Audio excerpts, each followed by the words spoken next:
Willy Wonka now shipping. Cosmic Carnival in production. Lots of smaller news items.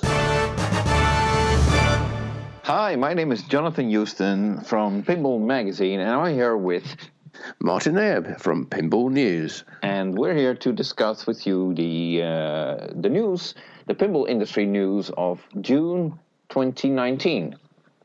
And it's been quite busy, but no real big announcements, but lots of progress, shall we say, for various companies. Yeah. Big and small, from established and startups. Right. So, lots of items to cover. But it's good to see that everybody is busy and productive. Yeah. There haven't actually been any new game announcements, I don't think. No. Or any major new products. But everybody's basically progressing towards production and shipping of their respective titles. And there's been some further developments as well, which we're going to cover in this special free bonus podcast. What's so bonus about it?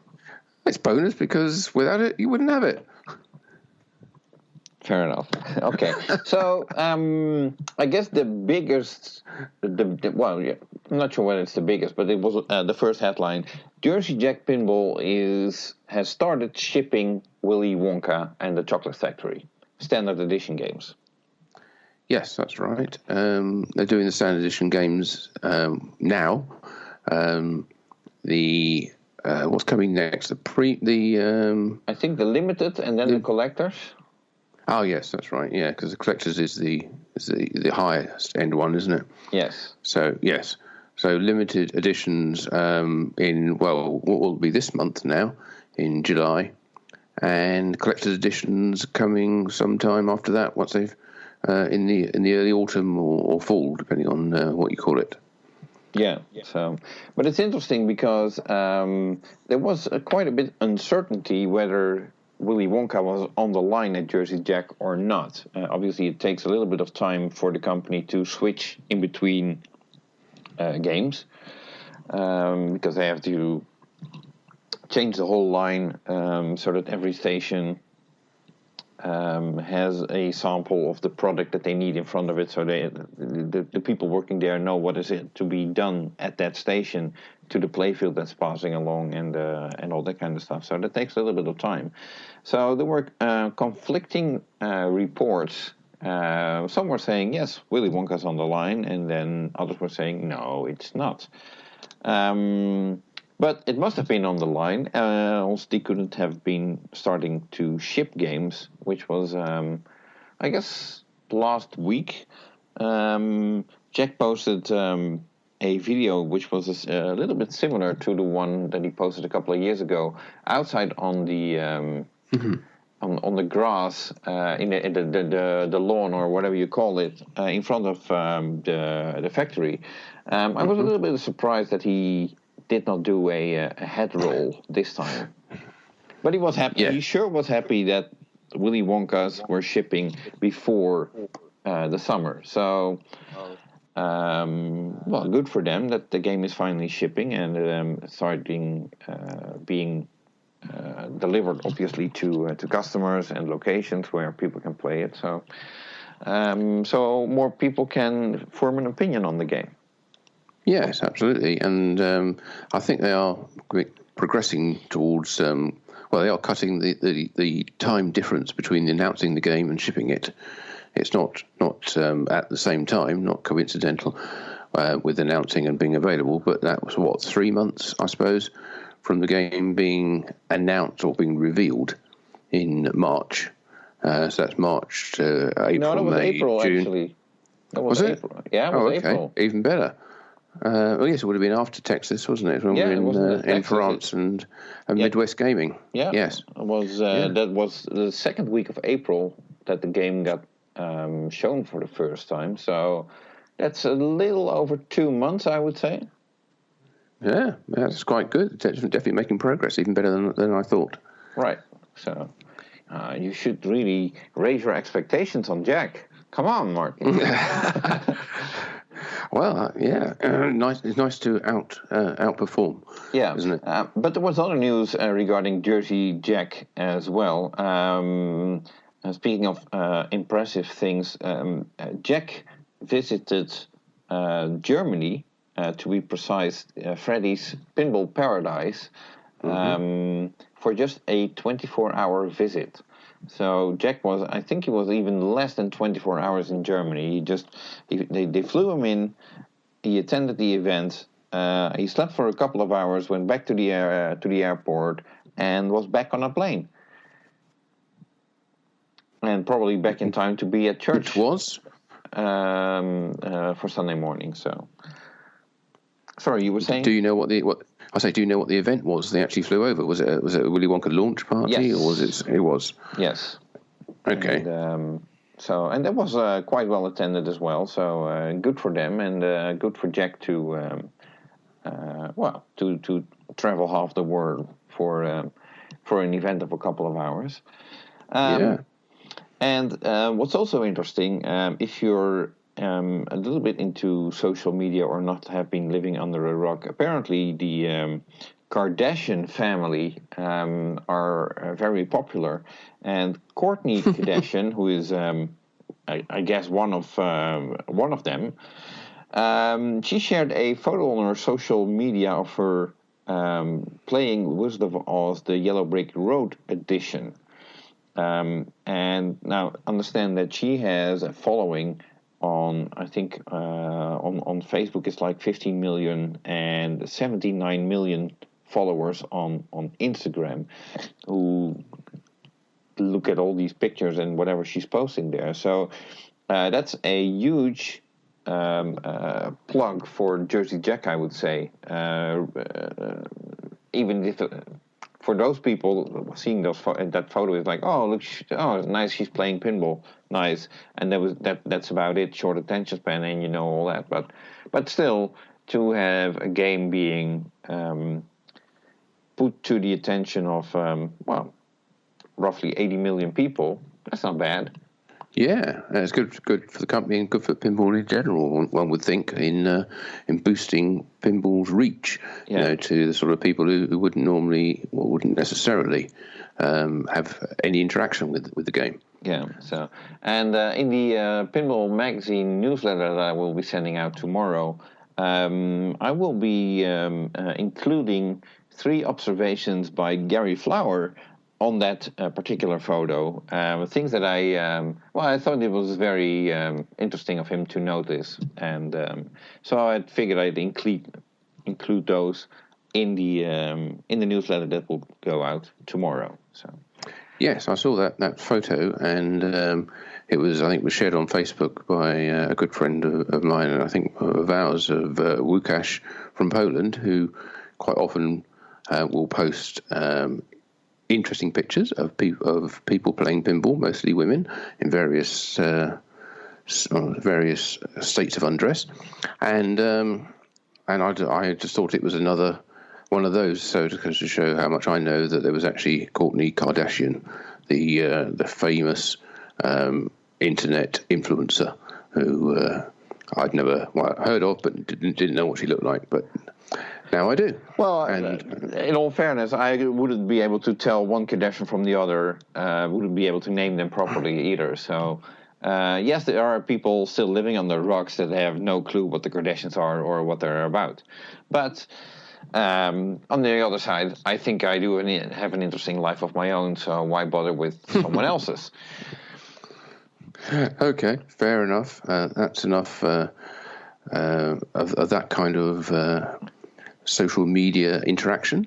Right. Let's get back to real pinball rather than people pretending to play pinball, and move on to what's happening down in Florida with Suncoast Pinball. Yes. And there's been some news from them this month. Yes, I must say they are doing a very good job at keeping people informed through Facebook and possibly also other social media, but I noticed it mostly on Facebook. So they're posting videos or small updates and so on. And the good news is that not only did they start production, but they even shipped out their first game to its customer, or whoever is getting. I'm assuming it's a customer, but so that's good news for them. And it will be interesting to see how big this production will end up being. I think they are planning to build 250 games, but I have no clue whether they actually sold 250 games. They're still pushing very hard for people to make a purchase, so that tells me that they haven't sold all 250 yet. Yeah, they haven't. Well, as you say, they've been very good at promoting it online, but I think that people would want to get their hands on a finished game and try it before committing to buying it. So certainly these days, after having people being caught out in various ways with purchasing blind or pre-ordering games, I think there's a lot more wariness in the market now. So yeah, I think that once the game starts appearing at shows in towards the autumn, and I think people will be in a better position to make a decision whether it's for them or not. Yeah. But if you're obviously, I do have to say the game looks very good, mostly because of the artwork by Dirty Donny. I think Donny did a great job with that. It sort of really gives a feel to the game, which would probably been lacking otherwise, because it's not immediately obvious, I guess, from the title what the game's about, but you can pick up a lot of it from a mixture of the artwork on the game cabinet and the promotional videos which Suncoast have been putting out. Yeah, so in one of those they sort of explained some of the modes in the game. All in all, I'd say it appeals to me to be not as complex as some of the games that we've seen lately, but it's more like a throwback towards like the early 90s, I would say, in terms of rules. So you don't have to finish 37 modes before you get to a wizard mode and all that kind of stuff. It's less complex than that, so that's possibly a good sign. That was the impression I got, and it almost sort of follows a trend that we've been seeing, I think, isn't it? We predicted that actually for this year. Well, yeah. Well, we'd hoped for it. Oh, yeah. Certainly. And sometimes wishes do come true, I guess. But, we were certainly not bemoaning, but suggesting that simpler or slightly more easier to understand games might be the way to go in order to bring people back into pinball who got pretty much overwhelmed by, as you say, the 37 modes that you have to play all of them before you can get to the next level. Right. So it will be interesting to see the integration with the video screen and the music and the call-outs and everything, because obviously this is an original theme. So we have no idea what the characters will sound like and how they interact with the player and with gameplay and all that kind of stuff. Although it's possibly not the most important part of a game design, it certainly is important, as if it's not appealing to people, then it's just going to hurt sales. And I guess we're now in a pinball climate, pinball industry climate, if you wish, where basically, if people don't like your game, they're not going to do not going to buy it out of pity for you because they want you to sell your game. No, either you make a game that they want to buy, and if they don't like it, they don't buy it. Yeah, there are enough other choices out there that nobody I think needs to feel pressured into buying any particular game for fear of missing out or not being able to buy something with the money that's burning a hole in their pocket. Right. There's always something out there to get, and which made me. I was actually pondering that actually a little earlier today. I was thinking about we don't seem to be ever losing any machines. Now, apart from a few disasters here and there, most of the time, all the pinballs that have been made, certainly recently, are still around. And all that's happening is we're adding more and more with every new release that comes out. So does that mean that people's collections are getting bigger? Does that mean that more people are getting into the business and the hobby? Or is there a glut of machines sort of lying around somewhere that people aren't buying? Because if Stern are making, I don't know, let's pick a number out of the air because we don't have any real figures. Let's say they're making 6,000 machines a year. Where are they all going, or what's happening to the games that they're replacing? The prices don't seem to be coming down, with there being a huge number of machines that are going unsold. So there must be a big demand for all these, but where?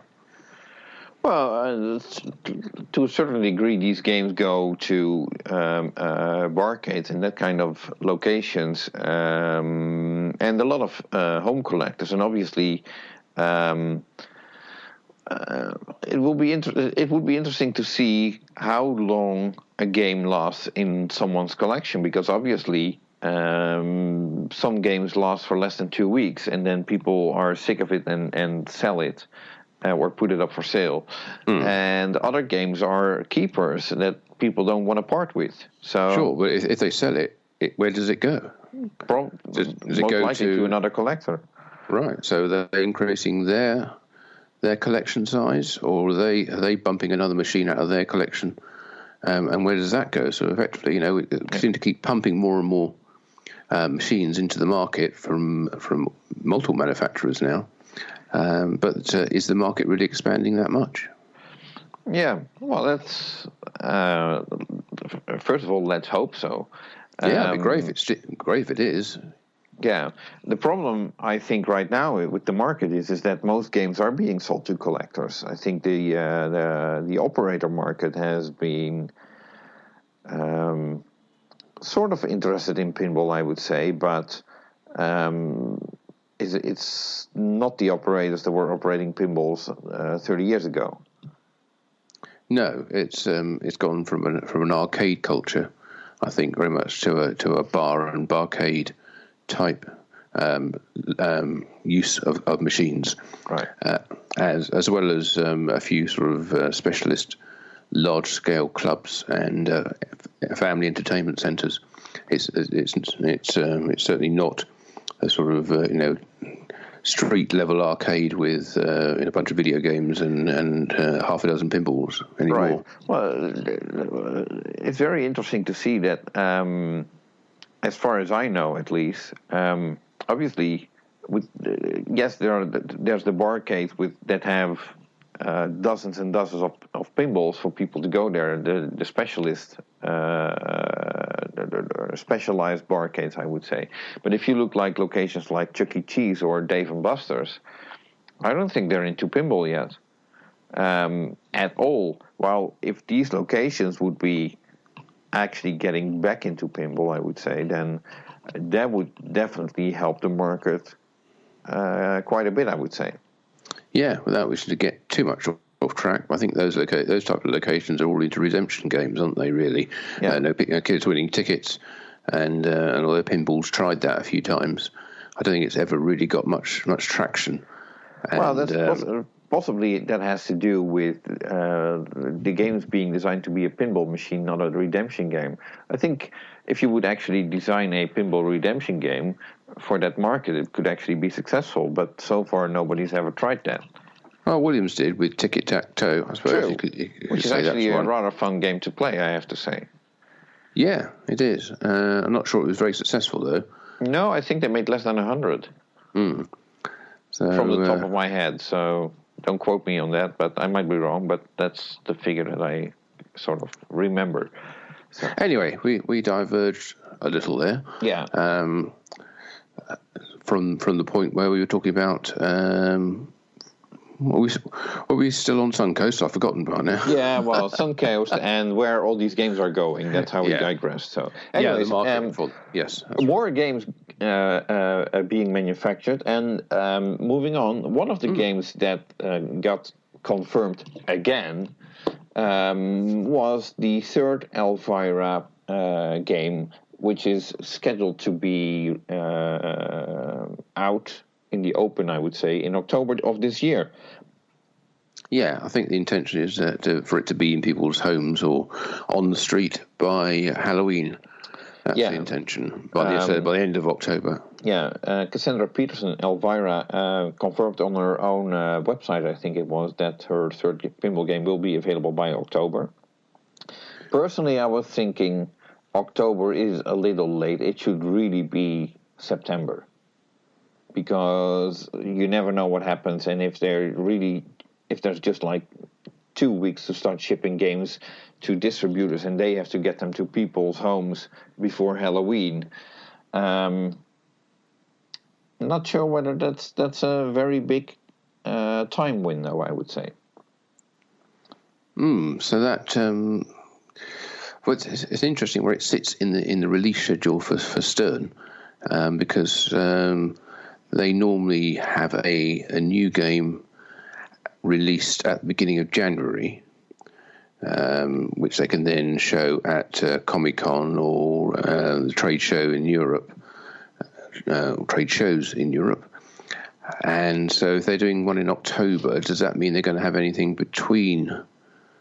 I'll probably announce it in October for shipping. People are expecting a new Stern game to be announced, well, probably any day now, where the rumor has it that Keith Elwin's next game would be the one coming out, but there's also rumors saying that there will be somebody else's game. And interestingly, Gary Stern did an interview with Head to Head Pinball, where he announced that they are also working on a a branded game. License. No, not license. It's a contract game. Contract game for a very big brand, so to speak, which is coming out at some point as well. Interestingly, he also mentioned that they are working with. They only have 2 designs for those games, which would basically be the Bonelli design or the Spider-Man Home Edition design. Which, so they will be either retheming, one of these 2. And personally, I don't understand why limit that just to these 2 games. I mean, they could pick any design that they did. You know, I mean, if you're talking about a retheme, then you have to address the code anyway. So why not take, I don't know, World Poker Tour or something older? Yeah, true. But I suppose it's easier to work with a known or limited number of games that you can do one retro style game, one modern style game. Right.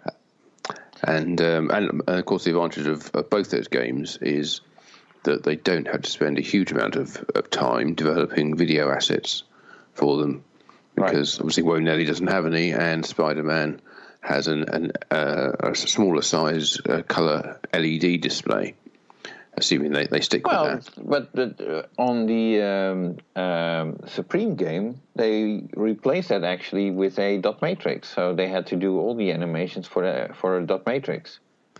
Yeah, but we know that's a lot simpler than trying to do it for an LCD screen, like a more modern title would be if they chose to retheme, Deadpool or anything like that.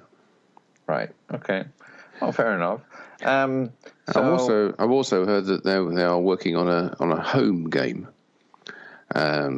trying again to bring out a version of. I use the word again, but thank you. Well, it's not for the first time, is it? With the pin, which they've tried in a couple of variations before. Yeah, and then the Spider-Man home game that we just mentioned, which was also very unsuccessful. Yeah. And I don't know what they've changed and what they think will appeal to the retail market, and which they can sell it at a more reasonable price, maybe, while still not undermining their core sales to collectors. I still have a hard time believing that people who are interested in buying a pinball machine would be buying the toy version of a pinball machine. I mean, let's say Stern would be able to hit the market with a a home style pinball for $4,000. If you're going to spend $4,000 on a pinball machine, then you might as well just get a real pinball machine. Why would you get a toy? Well, absolutely, unless, of course, what they were producing was a title or a theme which wasn't available as a full-size game. So if you really, really wanted, let's pick a title that or a theme we mentioned before, the Kardashians Pinball for your home, and it wasn't available as an operator or premium or LE model, then maybe the home edition was the only way you could do that, which might appeal. Well, but even then, $4,000 as a price point that you mentioned seems pretty high, and it would need to be quite fully featured, really, to. Well, in fact, I don't think 4,000 is a practical price point for a sort of box shifter type product that you're going to find in Costco or Best Buy or anywhere like that. So I think it needs to be cheaper. But I think with the pin previously, the argument why it was redesigned was because Amazon must be able to ship it. So that's what we're keeping in, what designers are basically working with right now. The structure's like, okay, it has to be this size and that weight because else Amazon won't ship it. Right, and Amazon is the only company that it's probably one of the bigger outlets where people might be inclined or persuaded to buy such a game. Yeah, although the problem there always is you're buying sight unseen because you can't go to an Amazon store and try it. True. So you end up with two issues. One, you get a lot of returns because they're not what people were expecting. Well, that's nothing new with home games, but no. But as a company, Stern don't really deal with that many returns on their. If there's something wrong on their games, they'll try and fix it by sending people out replacement parts or some kind of compensation, like a spare playfield or something like that, right. Which is obviously isn't something they can do to an Amazon sale. And also they haven't got in place much in the way of a sort of customer care centre for dealing with problems with the games. So that's something they need to set up and deal with, and I'm sure that's why the price of dealing with this stuff is a lot more than you would think, or the cost of selling it. It's a lot more than you would think it would be compared to selling something to an operator trade, where the operators are a lot more accepting of any potential issues and don't want to send games back. Right. So I'm still surprised that Stern is trying to tap into that home market, because traditionally that market for those home type of games, I would say, it basically doesn't exist.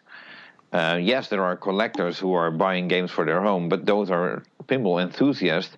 They don't want to buy a toy, they want to buy the real game, and that's what they are doing right now, up to the point where they're paying like up to $10,000 for a limited edition or what have you. It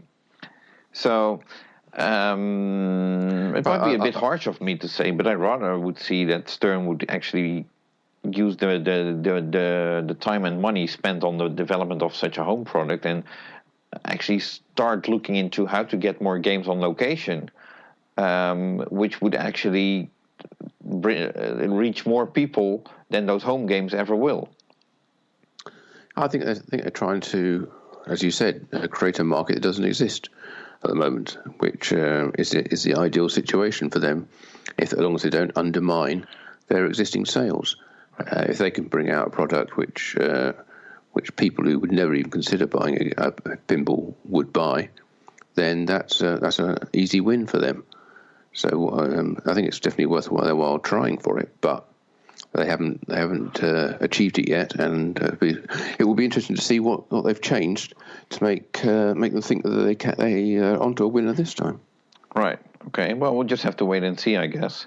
But but it's interesting because there's several rumors going around of designers working on what games and now home games as well. So it will be interesting to see who's actually turns out to be working on what game and rumored title and so on. So yeah, so we were talking about sales to distributors and operators, and Gary Stern and Doug Score have been busy trying to expand and maintain Stern's markets. Is that right? Yes, mainly overseas. They've been touring Europe, and unlike Jack that we just mentioned, they actually spent quite some time in Europe. I think Doc was there for at least a week.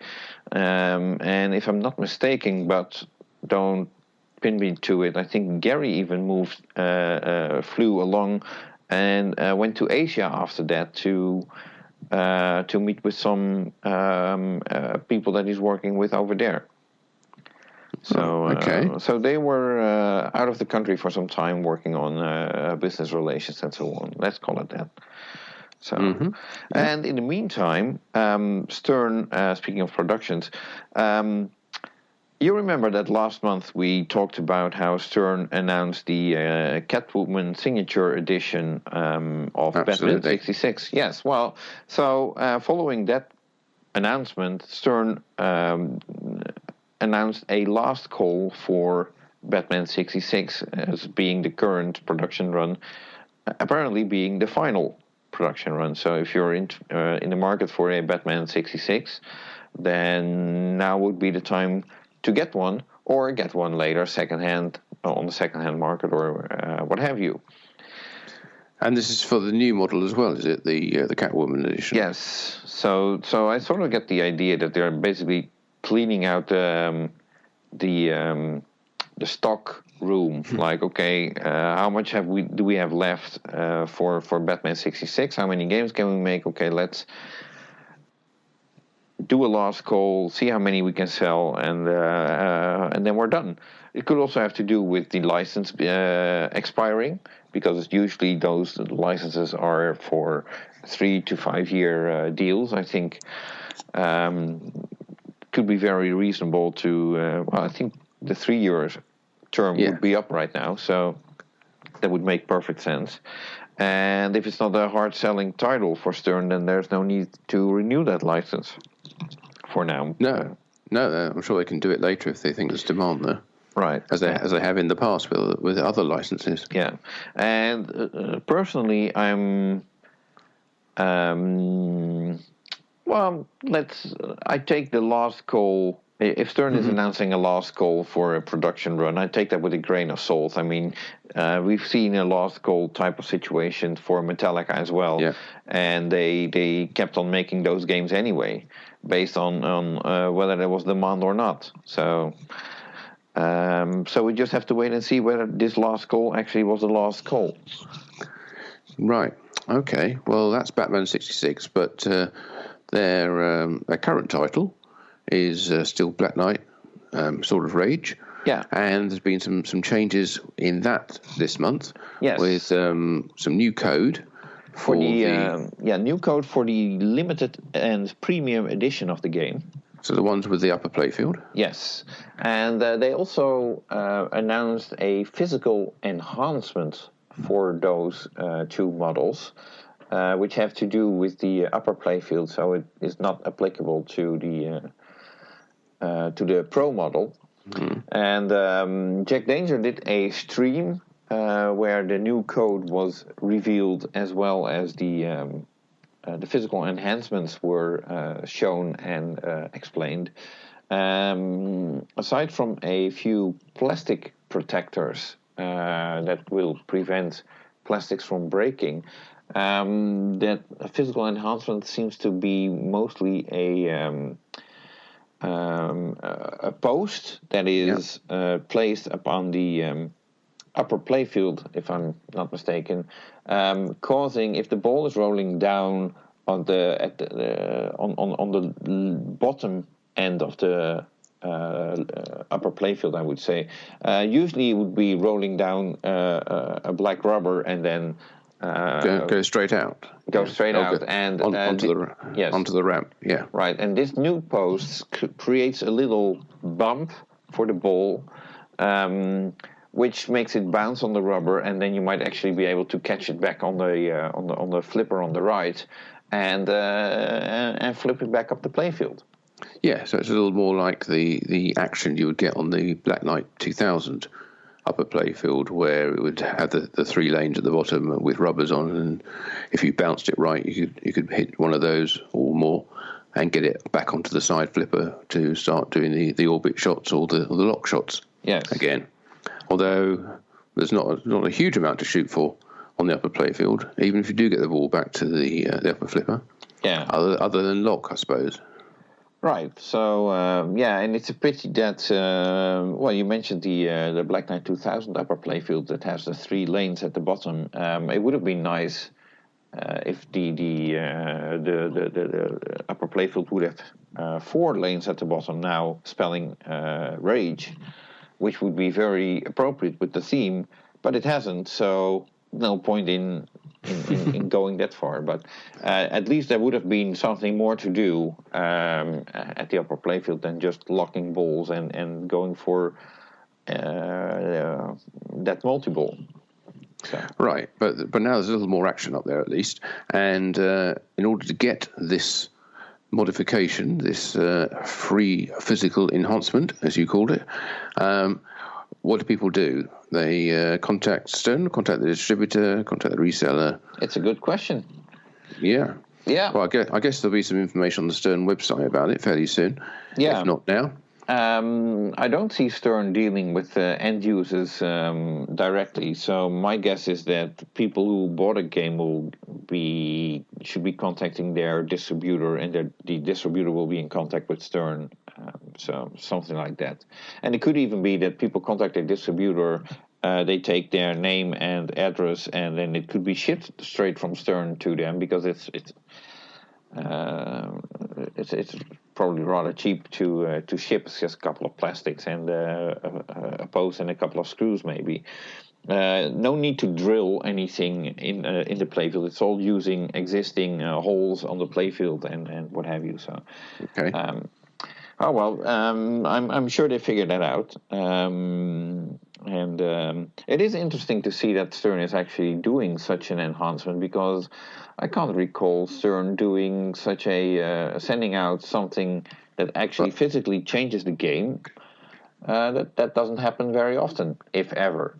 Yeah, I think I do remember Stern sending out something like ramp protectors or something like that, where they had particular issues, and I know that Steve Ritchie's been talking about means of or ways to modify your game slightly in order to make the ramp shot smoother by making sure the screws are fully screwed down on the ramp flap, so that there's no bounce as it goes up the ramp, which can kill the speed of the ball.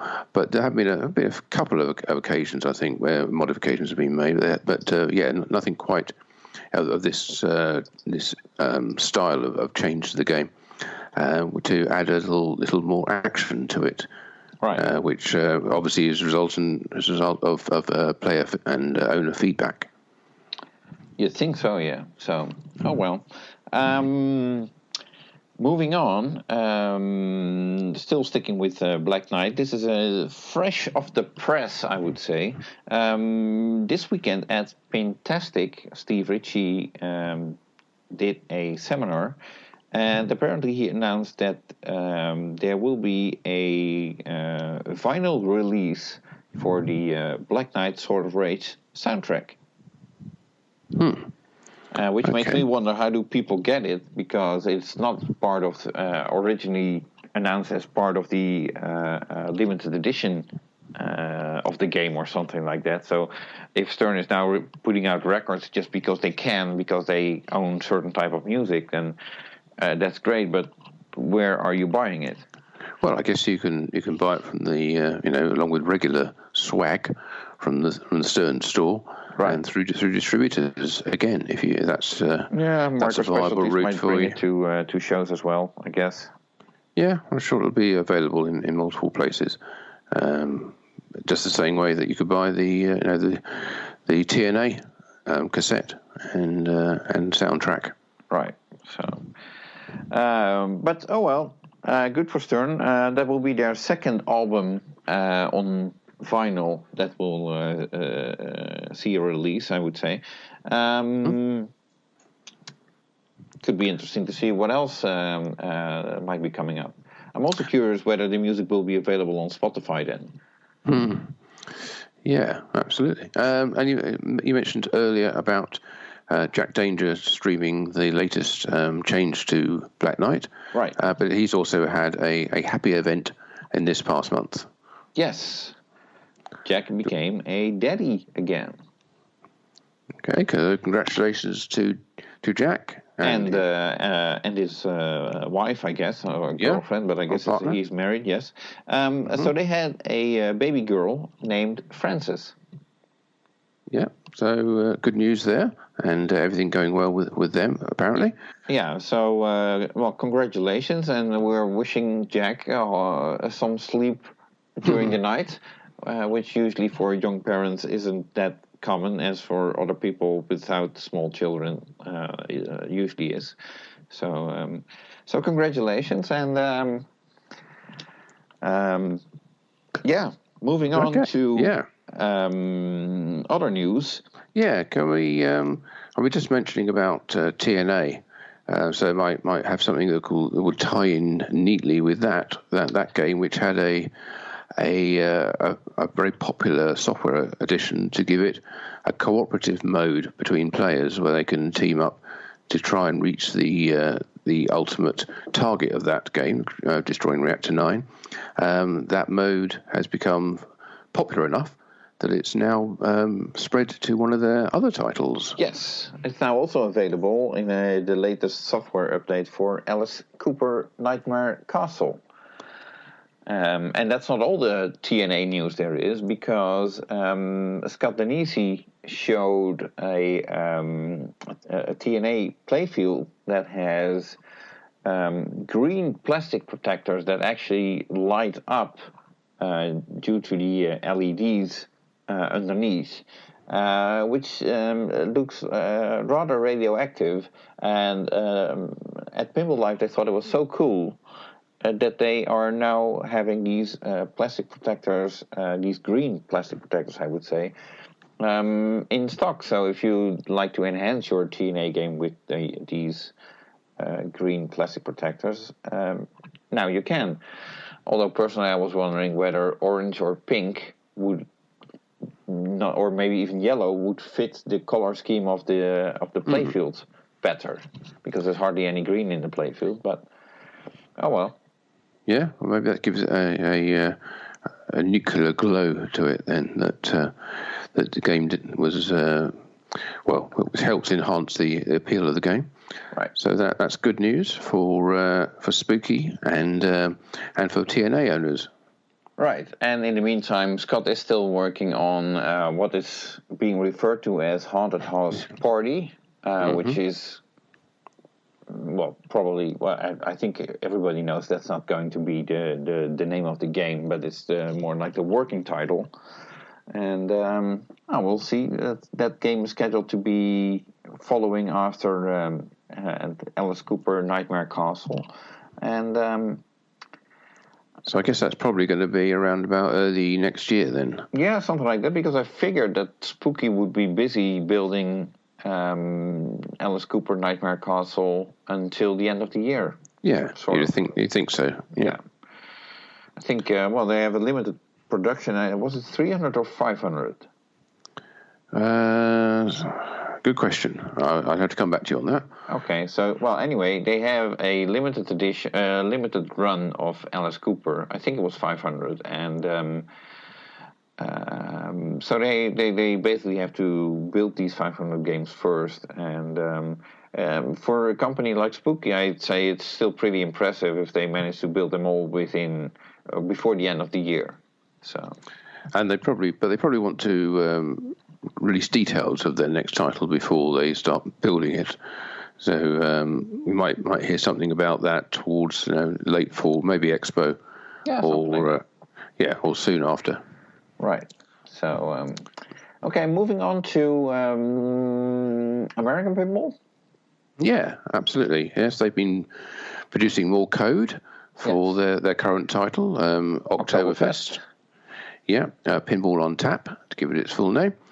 So they brought out a new version of that.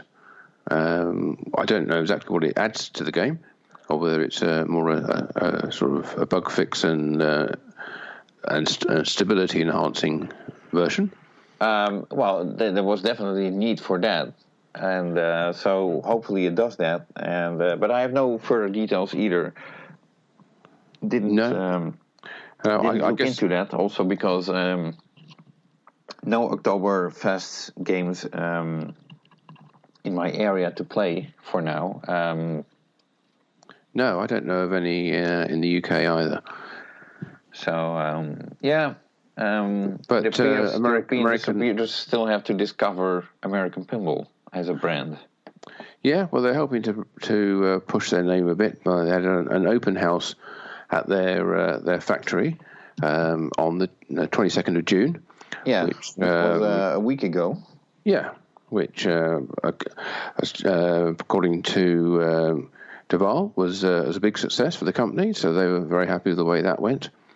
And I don't know whether they're planning to do any more, but or whether even there was talk about doing some kind of factory tour in association with Pinball Expo in October. But they will have probably not been set up in their new factory long enough to work out how they're going to do that with the sort of numbers that would come from a Pinball Expo tour.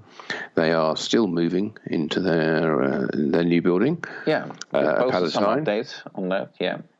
Yeah, they've been busy sort of finishing it off.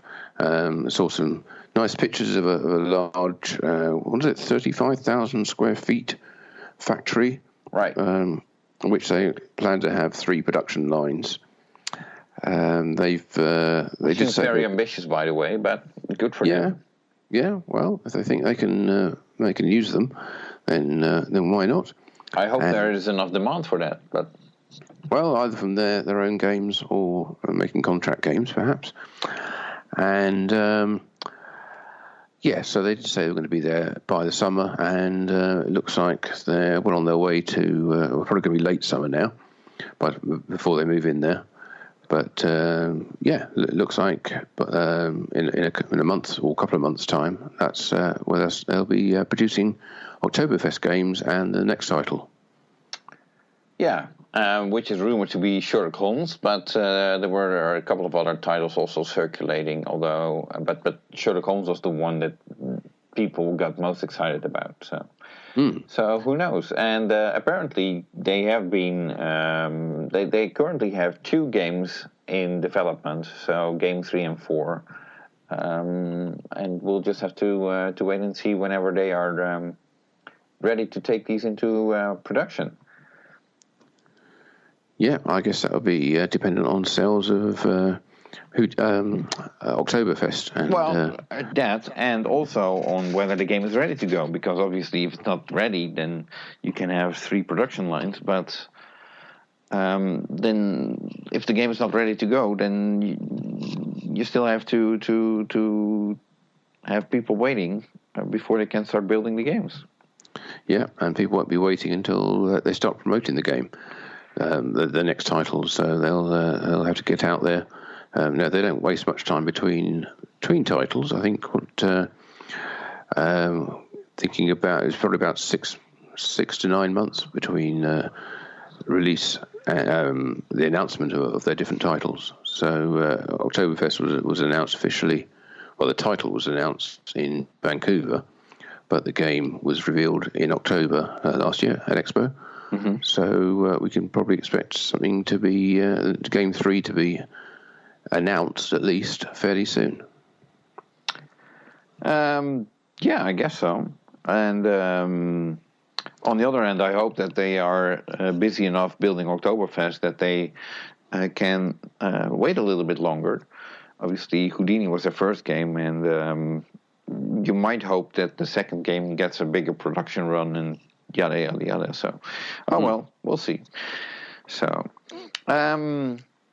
moving on to, let's do Haggis Pinball first. Yes. So the Australian company who are producing not one but two titles, although not entirely sure what order that they're going to be releasing them. Right, but it appears that most of the attention recently has been going to the game called Celts. Mm-hmm. And interestingly, they published a video in which they announced that the release of Celts will take place on August 16th at BPAC during the Brisbane Masters, which is a Australian pinball event. Not sure whether it's a one-day event or I think it's even longer. Not sure. But if you're in Australia, you're probably following that far more with far more interest than I am. Interestingly, Haggis Pinball also announced that they are renting a 20-foot container to ship hopefully 10 to 11 pinball games to Pinball Expo in October. Now, that seems pretty ambitious also because in a 20-foot container, I think you can fit more than 10 to 11 games. Yeah. Yes, Celts does seem to be the title which they're going with first, and that was the one that they showed at Texas, I think. Yeah. But at that stage, it was in very early development, wasn't it? It wasn't. It wasn't really much of a game. As much as I appreciated that they were showing that off, there wasn't much to show off. Yeah, it was more a concept at that point. But if they've been working on it and think they're going to have some production games or at least sample games to take to Expo, then there's been a lot of work going on behind the scenes that they haven't been sort of shouting about. Right. So, Expo is a couple of months away, 4 months away. I'd say that's still pretty ambitious. Based on how far they appear to be at the moment. Yeah, certainly on the website there's very little indication of any progress. There's some videos, of course, because they're very good at making videos documenting what they have been doing. Right. But nothing in there that I can see that indicates the game is in any state to go into production. But yeah, okay. Who knows? Yeah. They also announced that their games will have internet connectivity, so they can update themselves with the latest code, and share scores, online scoreboards, and all that sort of stuff. They still have to figure out what to do exactly with it, but the games will be able to do all that. Yeah, internet connectivity seems to be something which no manufacturer's really got a grip on yet. There's a lot of potential there, for, as you say, software updates online, but also remote diagnostics and I suppose online scoreboards and that kind of thing. Yeah. Which I think, to credit where it's due, I think it's something which Dutch Pinball were quite at the forefront of. Right. Before their troubles. But certainly with things like the Bride of Pinball kit and I don't know whether there anything in the Big Lebowski was online as far as scoreboards go. Can you remember that? No. No, I don't think it wasn't in there at that stage. But it's something which is sort of fairly obvious and ubiquitous in other systems, but no pinball companies have really exploited it to its full potential yet. Which reminds me that Gary Stern, in the same interview with Head to Head Pinball that I mentioned earlier, mentioned that their games will have internet connectivity in the future as well, and they're looking into that. So. Okay, we'll just have to wait and see. And from what I understand, the most easy way for those games to have internet connectivity would be to have access to the Wi-Fi of the location where they are being operated. Yeah.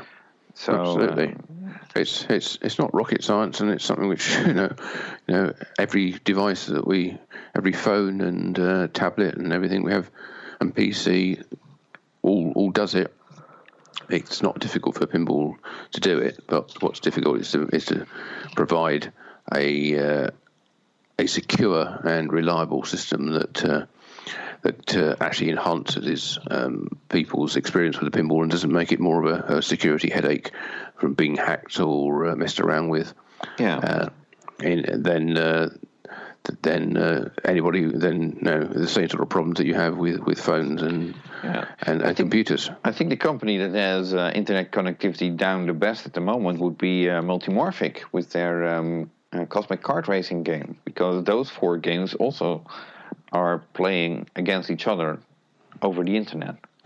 They are indeed, yeah, and they do have a internet scoreboard and stuff, but even so, there's a lot of potential there that hasn't been exploited yet. But it gives people a chance to have a competitive advantage if they can bring it to market soon. Sure, yeah. So and use it properly. That's also the thing. It's not so much being the first as being the first to do it right. Yeah, quite right. Right. So, well, we're almost at the end of our news, I would say. There's still a few bits and pieces left to mention. The first that I want to address is something quite interesting, I think. Marco Specialties have launched Marco TV, in which reporter Imoto Harney is talking to all sorts of people from the pinball industry at various pinball shows. She was, as you might recall, recording interviews with people at the Texas Pinball Festival. And the first of these interviews have been put online. Now they have been edited and are available on YouTube. And I've been honored to be one of the special guests who have been interviewed on Marco TV by Imoto Harney, which resulted in a 15-minute episode, which they allowed me to talk about the award-winning Pinball Magazine number 5. And I also discussed working on Pinball Magazine number 6 and a couple of other things. I think it was a really nice video. Compliments to Marco TV and Imoto Harney for making this interview, but also all the other interviews. They did one with John Borg and a couple of other people from Stern. So I really recommend, if you like some background info on the pinball industry, check out Marco TV on YouTube or social media, and you might actually quite enjoy that. So, okay, well, congratulations on that. And in, I suppose, our other small snippet of news relates to what's been going on. Hold on. Oh, is that you? Is that me? Hang on. I got a phone ringing here. Hang on. And no, that's me. Yeah, it's me. Okay. Based on the ringtone, I'd say it's Gary. Hey, Gary Stern at last. We just talked. You must have heard what we were saying about it. Sorry to disappoint you. I'm afraid this is not Gary Stern calling. Oh. This is a Gary Flower calling. Oh, okay. Oh, well, almost as good. Well, almost. Okay. Yeah. I'm sure Gary's got some exciting news to share with us. He always has. We, as regular listeners of the show might know, we have had some difficulty in the past getting Gary on the show, but let's get him on and let's see what he has to say. More time. Okay, so if he hangs up. Yeah. Hello, Gary. Can you hear me? I'm on a train at the moment, and we're about to go into a town. What? And that was it. He's gone. Oh, well, we're almost at the end of the show. Oh, I wonder how long it's going to be. Who's calling me from a train in the first place? Oh, well, I mean, honestly, you would think he would know. Oh, well. Oh, well, sorry about this for the inconvenience. I'm sure by this time next month he'll have emerged from his tunnel and we'll be able to update us on some other exciting industry news you won't hear anywhere else, or indeed probably here either. Right. So I got two more news items, sort of on my list. Okay, hit me. IFPA 16 is the World Pinball Championships that are held every year.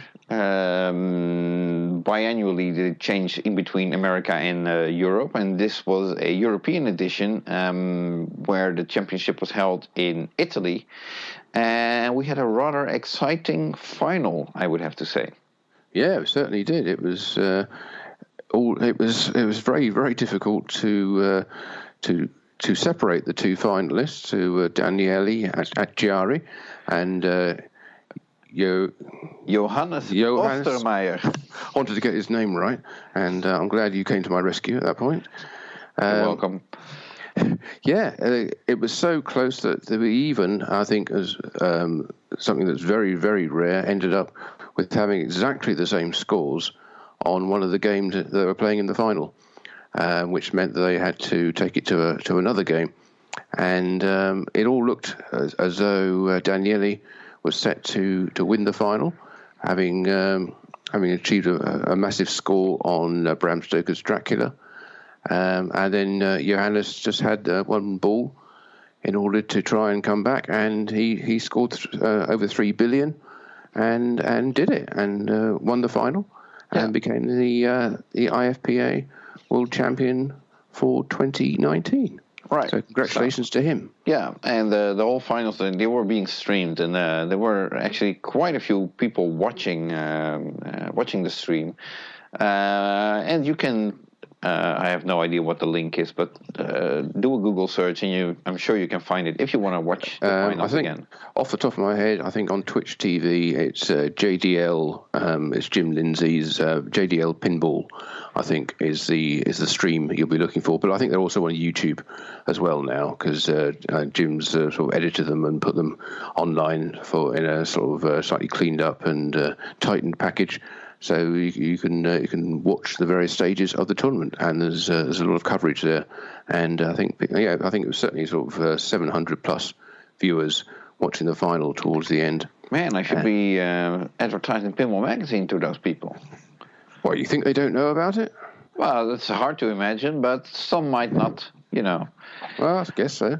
Yeah. Well, perhaps if you're in the final, then you can just stop and do a little promotion.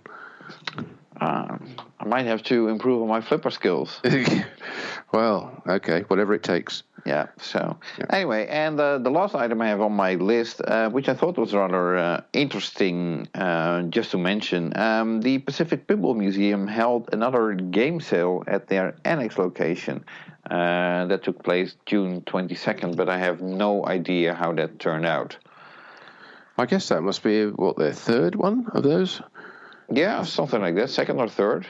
Yeah, I think it probably is the third, where they set off their surplus or duplicate machines in order to, I guess, raise funds to keep their operation going and help in their search for a new, larger location to host it. Yeah, so... Oh, well, I just figured I'd mention it, and hopefully it brought in a lot of money for them. Well, I guess if they put out more updates, we'll be reporting back on that. Mm-hmm. Okay. Right. So... I think that kind of about wraps up our coverage for the month of June 2019. Yeah, okay. So if we're looking ahead, any expectations for the month of July? I think we'll get a phone call from Gary at some point. But apart from that, July is generally a pretty quiet month when it comes to pinball news and events around the world. There's people take vacations, but who knows? That's the wonderful thing about pinball. We never quite know what's going to happen, and whatever does happen, we'll be back this time next month to bring you all the details. Right. Okay. So, I guess there's no point in dragging this on. So, then thank you for listening. And if you're not subscribed to the Pinball newsletter, Pinball Magazine newsletter, I should say, then please make sure that you are. Obviously, Pinball Magazines number 1, 3, 4, and 5 are still available in the Pinball Magazine web shop, in case you have been missing out on these. And trust me, if you don't have them, you have been missing out. So do check that out on www.pinball-magazine.com/shop. And if you want to keep up to date with the articles on Martin's website, that's pinballnews.com. Thank you very much. And if you would like to sponsor an advert on our podcast, then feel free to get in touch. Sure, why not? Let's go commercial. Oh, finally. No, not really. No. We keep it free and commercial free. This is where your advertisement could have been. Yes. Yes, absolutely. Yeah. Yeah. Oh, okay. Well. So I briefly mentioned looking ahead at the month of July. Aside from the obvious expectations that Jersey Jack will be continuing to manufacture Wonka, Suncoast will be producing more Cosmic Carnivals, Stern will be producing more Black Knights, and maybe surprise us with an announcement of a new game. I'm very hopeful that we might hear, or that we might have news from Dutch Pinball. Yeah, it's been a long time coming, but from what you've been saying or hinting at, there have been developments, and they might be ready to announce something fairly soon. Yes, so hopefully. In fact, I have been talking, and I can say this on the record, I've been talking to Barry, and whenever they are ready to announce something, we will get the exclusive interview with Barry on the Pinball News and Pinball Magazine podcast. And that might actually be a bonus podcast, because I can imagine that Barry has quite a story to tell by now. Yeah, there's been a lot happening, and it's an interesting tale, and a lesson for a lot of people about the way that pinball can the way a company's shall we say, financial and contractual dealings can go in unexpected ways. Right. So at this point, I'm almost at the point where I'm saying, like, it's such a good story, it could be a movie. Yeah. And that for some people, that might at this point be hard to understand, in the sense that they don't know all the details, or as much details as I do. But having been able to take a sort of closer look into the kitchen, obviously there's a lot more going on than is being communicated to the outside, much to some people's frustrations, which I can understand, but for the benefit of the process, it's also for the best that certain info isn't revealed the minute it becomes available, so to speak. So sure, yeah. It is frustrating at times for some people. You know, it's be nice for us to be able to report it, but we don't want to do anything which is going to jeopardise the outcome for people who are A, running the company, and B, have games on order, and wouldn't do anything which would jeopardise them getting that or some good settlement. No, because I'm one of those people as well. Exactly. Yeah. So. But hopefully there will be news on that, so we might even be back sooner than the end of July. Yeah. So hopefully we will be back with an exclusive. But if we are, I'm sure I will be sending out a newsletter to inform people on the existence of such a podcast. So, that's all for now. Thank you for listening, and hope to be back soon. Yeah. So until then, from me, Martin, and from Jonathan, it's goodbye. Thank you. Bye bye.